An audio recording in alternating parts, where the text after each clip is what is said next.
Jugari cross. ಸುರೇಶನ ವಿಶ್ಲೇಷಣೆ. ಅಧ್ಯಾಯ 18. ಸುರೇಶ್ ಗೌರಿ ಹೋಟೆಲಿನ ರೂಮಿನಿಂದ ಹೊರಬಿದ್ದಾಗ ಅವರು ಒಳ ಹೋದಾಗ ಇದ್ದಂತಿರಲಿಲ್ಲ. ಅವರಿಗೆ ಇಡೀ ಹೊರಪ್ರಪಂಚವೆಲ್ಲ ಒಂದು ದೊಡ್ಡ ಮುಖವಾಡದಂತೆ ಕಾಣುತ್ತಿತ್ತು. ರೂಮಿನಿಂದ ಆಚೆ ಕಾಲಿಡುತ್ತಿದ್ದಂತೆಯೇ ಆಚೀಚೆ ನೋಡಿಕೊಂಡು ಹೋಟೆಲಿನಲ್ಲಿ ಇನ್ನೂ ಯಾರು ಯಾರು ಇದ್ದಾರೆ ಗಮನಿಸಿ ಹೋಟೆಲಿನ ಬಿಲ್ ಪಾವತಿ ಮಾಡಿ ಶೇಷಪ್ಪನ ಸ್ಟಾಲಿನ ಕಡೆಗೆ ಹೊರಟರು. ದಾರಿಯಲ್ಲಿ ಅವರಿಗೆ ಶೇಷಪ್ಪನಾದರೂ ಎಷ್ಟು ನಂಬಲಾರ್ಹವಾದ ವ್ಯಕ್ತಿ ಎಂದು ಅನುಮಾನ ಶುರುವಾಯಿತು. ಕಳ್ಳ ನೋಟಿನ ಕದಿಮರನ್ನು ಹಿಡಿದುಕೊಡಲು ಸಿಐಡಿಗಳೊಡನೆ ಶಾಮೀಲಾಗಿದ್ದೇನೆಂದು ಅವನೇ ಹೇಳಿದ್ದರಿಂದ ಅವನು ತನ್ನ ಉದ್ದೇಶಕ್ಕೆ ನಮ್ಮನ್ನು ಬಳಸಿಕೊಂಡು ನಮ್ಮನ್ನು ಜುಗಾರಿ ಕ್ರಾಸಿನ ಕಾಳ ವ್ಯವಹಾರಗಳ ಅಂತರಂಗಕ್ಕೆ ಎಳೆದುಬಿಟ್ಟರೆ ಏನು ಮಾಡುವುದು ಎಂದು ಚಿಂತನೆಯಾಯಿತು. ಹಾಗಾದರೆ ಇನ್ನೇನು ಮಾಡಬಹುದು? ಸರ್ಕಾರ ಅಧಿಕಾರಿಗಳು, ಪೊಲೀಸು ಯಾರ ಬಳಿ ಹೋಗುವುದು? ಅಪಾಯಕ್ಕೆ ಸಿಕ್ಕಿಕೊಂಡಂತೆಯೇ ಸೆಂಟ್ರಲ್ ಸಿಐಡಿಗಳೇ ಇಲ್ಲಿಯ ಪ್ರತಿಯೊಬ್ಬರೂ ಎಲ್ಲದರಲ್ಲೂ ಶಾಮೀಲಾಗಿದ್ದಾರೆಂದು ತಮ್ಮ ತನಿಖೆಯನ್ನೇ ಬೇರೊಬ್ಬರಿಗೆ ವಹಿಸಿದ್ದಾರೆಂದಾದ ಮೇಲೆ ಪೊಲೀಸರ ಬಳಿಗೆ ಹೋದರೆ ಕೆಟ್ಟ ಹಾಗೆ. ಇದರೊಡನೆ ಇವರ ಕೈಯಲ್ಲಿರುವ 1.5 ಲಕ್ಷ ಇವರ ಸಮಸ್ಯೆಯನ್ನು ಇನ್ನೂ ಕ್ಲಿಷ್ಟಗೊಳಿಸಿತ್ತು. ಶೇಷಪ್ಪನ ಬಳಿಗೆ ಹೋಗುತ್ತಾ ಸುರೇಶ್ ಗೌರಿ ಇದನ್ನೆಲ್ಲ ಯೋಚಿಸಿದರು. ಆದರೆ ಅತ್ಯಾಶ್ಚರ್ಯದ ಸಂಗತಿಯೆಂದರೆ ಇವೆಲ್ಲವನ್ನು ಮೀರಿ ಅವರಿಬ್ಬರಲ್ಲೂ ತಾವು ಸಿಕ್ಕಿಕೊಂಡಿದ್ದ ವಿಚಿತ್ರ ಪರಿಸ್ಥಿತಿಯ ಬಗ್ಗೆ ಕುತೂಹಲ ಬೆಳೆಯುತ್ತಾ ಹೋಯಿತು. ತಮ್ಮೆಲ್ಲ ಅನುಮಾನ ಆಶಂಕೆಗಳನ್ನು ಮೀರಿ ಅವರು ಶೇಷಪ್ಪನ ಬಳಿ ಸಮಾಲೋಚನೆ ಮಾಡಲು ಹೋದರು. ಗೌರಿಯನ್ನು ದಾರಿಯಲ್ಲಿ ನಿಲ್ಲಿಸಿ ಶೇಷಪ್ಪನ ಸ್ಟಾಲಿನ ಕಡೆಗೆ ಹೋದ ಸುರೇಶ್ ಹೋದಾಗಿಗಿಂತ ಇಮ್ಮಡಿ ಗಡಿಬೀಡಿ ಗಾಬರಿಯಲ್ಲಿ ವಾಪಸ್ಸು ಬಂದು, ಶೇಷಪ್ಪನನ್ನ ಯಾರೋ ಖೂನಿ ಮಾಡಿದರು ಅಂತಾರಲ್ಲೇ ಮಾರಾಯ್ತಿ ಎಂದು ಗೌರಿಗೆ ಹೇಳಿದ. ಗೌರಿ ಬೆಚ್ಚಿಬಿದ್ದು, ಏನ್ರಿ ನೀವು ಹೇಳೋದು? ಈಗ ತಾನೇ ಮಾತಾಡ್ಸ್ಕೊಂಡು ಬಂದಿದ್ದೀವಿ, ಈಗ ನೋಡಿದರೆ ಹೀಗೆನ್ನುತ್ತೀರಲ್ಲ ಎಂದಳು. ಸುರೇಶ್ ಬೀಡಾ ಸ್ಟಾಲ್ ಬಳಿಗೆ ಹೋದಾಗ ಬೀಡಾ ಅಂಗಡಿಯ ಬಾಗಿಲು ಅರೆ ಮುಚ್ಚಿತ್ತು.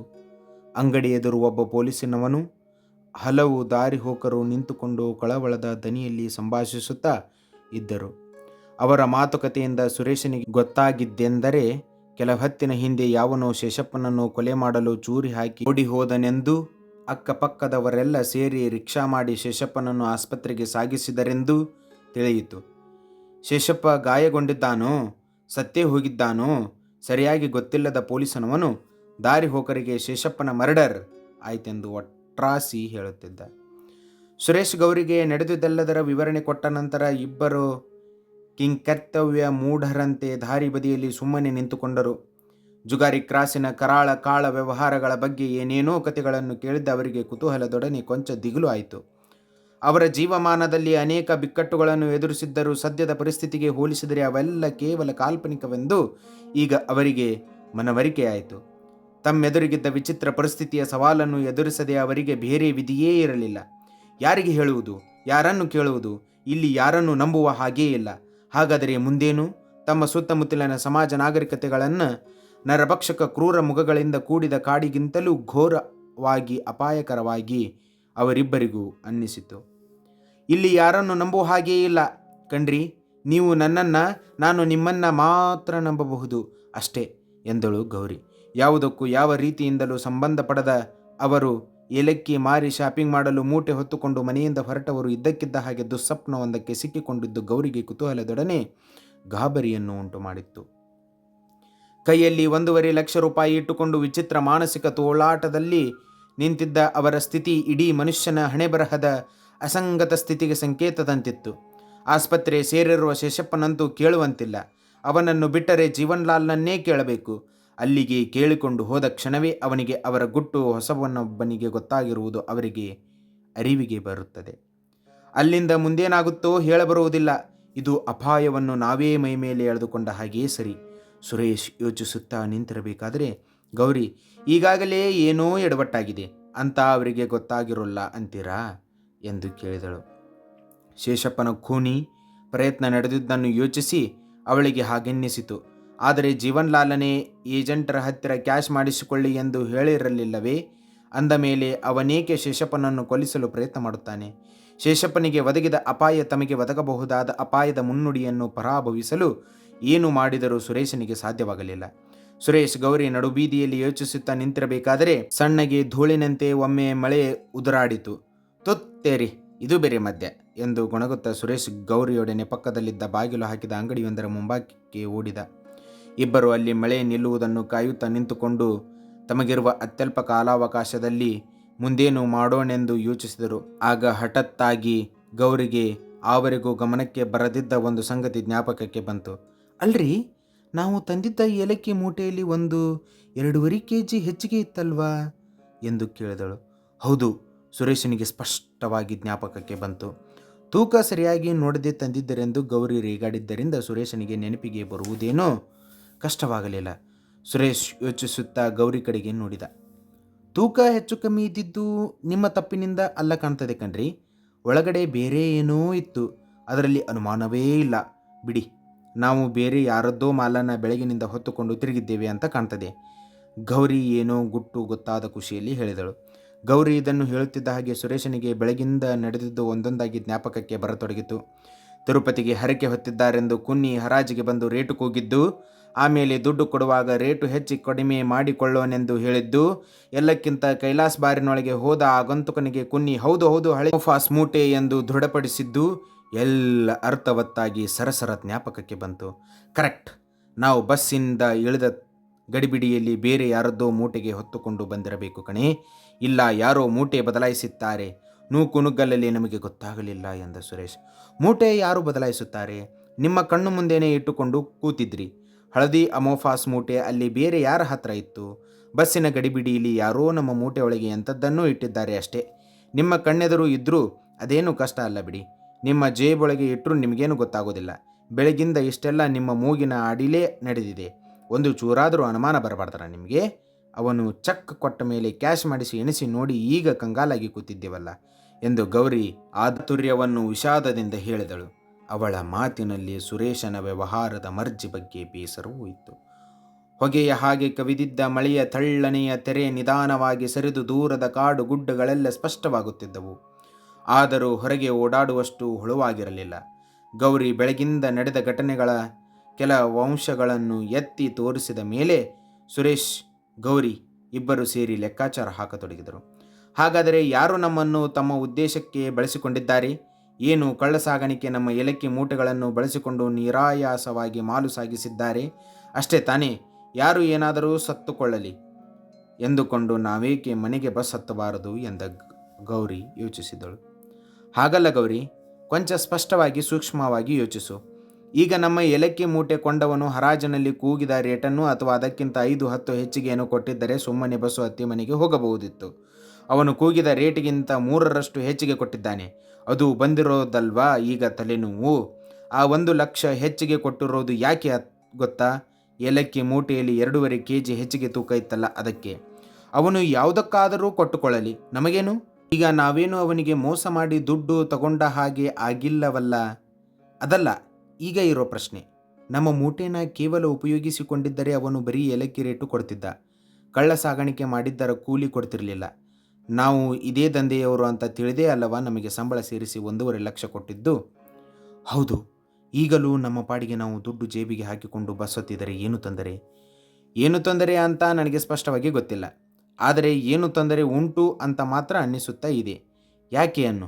ಈಗ ಅಕಸ್ಮಾತ್ ಅವರಿಗೆ ನಾವು ಅವರದೆಗೆ ಸೇರಿದವರಲ್ಲ ಅಂತ ಗೊತ್ತಾಯಿತು ಅಂತಿಟ್ಟುಕೋ. ನಮ್ಮ 50,000 ರೂಪಾಯಿ ಏಲಕ್ಕಿಗೆ ಮೇಲೆ 1 ಲಕ್ಷ ಕೊಟ್ಟು ಏನೋ ಕಳ್ಳ ವ್ಯವಹಾರ ಇಲ್ಲಿ ನಡೆಯುತ್ತಿದೆ ಅನ್ನುವುದರ ಸ್ಪಷ್ಟ ಸುಳಿವು ನಮಗೆ ಕೊಟ್ಟಿದ್ದಾರೆ. ನಾವು ಇದನ್ನೆಲ್ಲ ಬಾಯಿ ಬಿಟ್ಟರೆ ನಮ್ಮಿಂದ ಅವರಿಗೆ ಗ್ಯಾರಂಟಿ ಅಪಾಯ ಅಲ್ಲವಾ? ಹಾಗಾದರೆ ಅಂಥ ಸಂದರ್ಭದಲ್ಲಿ ಅವರೇನು ಮಾಡಬಹುದು ಊಹಿಸು. ಕರೆಕ್ಟ್ ನೀವು ಹೇಳೋದು. ಏನು ಮಾಡಬೇಕೆಂದರೆ ಕಂಬಳಿ ಸಿದ್ದಪ್ಪನನ್ನು ದ್ಯಾಮವ್ವನ ಗಂಡನನ್ನು ನಾಪತ್ತೆ ಮಾಡಿದ ಹಾಗೆ ಮಾಡಬೇಕಲ್ವಾ? ಒಳ್ಳೆ ಪೀಕಲಾಟಕ್ಕೆ ಬಂತಲ್ರಿ. ಏನು ಮಾಡೋದನ್ನ ಹೇಳಿ. ನಾವು ಈಗೇನು ಮಾಡಬೇಕು ನನಗೆ ನಿಜವಾಗಿ ಹೊಳೆಯುತ್ತಿಲ್ಲ. ನಾವು ಕಾಳು ವ್ಯವಹಾರದ ಗುಂಪಿನ ಸದಸ್ಯರೇ ಅನ್ನುವ ಹಾಗೆ ನಟನೆ ಮಾಡಬಹುದು. ಆದರೆ ಹೇಗೆ ನಟನೆ ಮಾಡೋದು? ಅವರ ದಂಧೆ ನಮಗೇನು ಗೊತ್ತೋ? ಎಷ್ಟು ದಿನ ಮಾಡೋಕ್ಕಾಗುತ್ತೆ? ಹೀಗೆ ಮಾಡ ಹೋಗಿ ಕೊನೆಗೆ ನಿಜವಾಗಿಯೂ ಅವರ ಜೊತೆ ಸೇರಿಕೊಳ್ಳಬೇಕಾದ ಪರಿಸ್ಥಿತಿಯೇ ಬಂದರೆ? ಅದು ಬಿಟ್ಟರೆ ಅವರು ಊಹಿಸುವ ಹಾಗೆ ಅವರ ವಿರುದ್ಧ ಕೆಲಸ ಮಾಡಬೇಕು.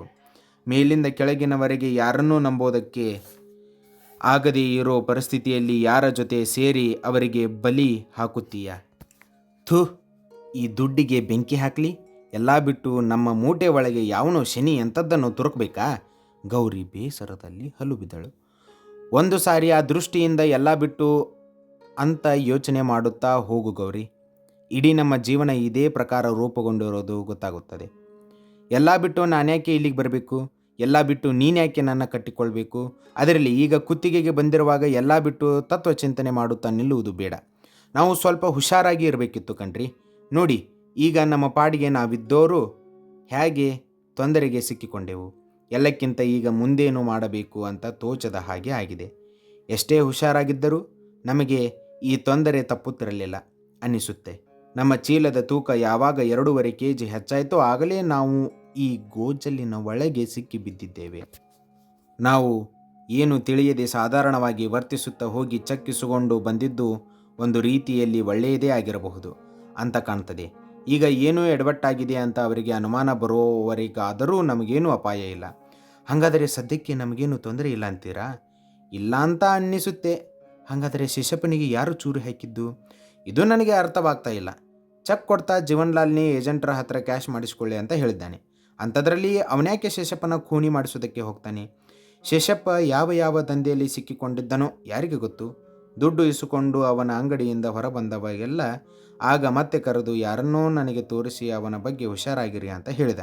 ಆ ರಾಜಪ್ಪ ಸಿಕ್ಕ ಗಡಿಬಿಡಿಯಲ್ಲಿ ಇದನ್ನು ನಿನಗೆ ಹೇಳೋದು ಮರೆತೇ ಹೋಯ್ತು. ಮಳೆ ನಿಂತ ಹಾಗಿದೆ, ಹೋಗೋಣ ನಡೀರಿ. ಎಲ್ಲಿಗೆ ಹೋಗೋಣ ಹೇಳು? ಊರಿಗೆ. ಮತ್ತೆಲ್ಲಿಗೆ? ಶಾಪಿಂಗ್ ಬೇಡವಾ? ಯಾರು ಕೊಲ್ತಾರೋ ಖೂನಿ ಮಾಡ್ತಾರೋ ಅಂತ ಹೆದರಿಕೊಳ್ತಾ ಶಾಪಿಂಗ್ ಮಾಡೋದು ಹೇಗ್ರಿ? ನಿನಗೆ ಅಷ್ಟೊಂದು ಹೆದರಿಕೆ ಆಗಿದ್ದೀನಿ? ನಿಜ ಹೇಳಲ್ಲ. ಈಗ ತಾನೇ ನಾನು ನಿನ್ನ ಮಾತ್ರ ನಂಬಬಹುದು ಅಂತ ಹೇಳ್ತಿದ್ದೆ. ಈಗ ನಿಜ ಹೇಳಲ್ಲ ಅಂತ ಕೇಳ್ತಿದ್ದೀಯಲ್ಲ. ನೋಡ್ರಿ, ಎಂಥ ಅಪಾಯಕ್ಕೆ ಸಿಕ್ಕಿಕೊಂಡರೂ ನನಗೇನು ಭಯ ಇಲ್ಲ.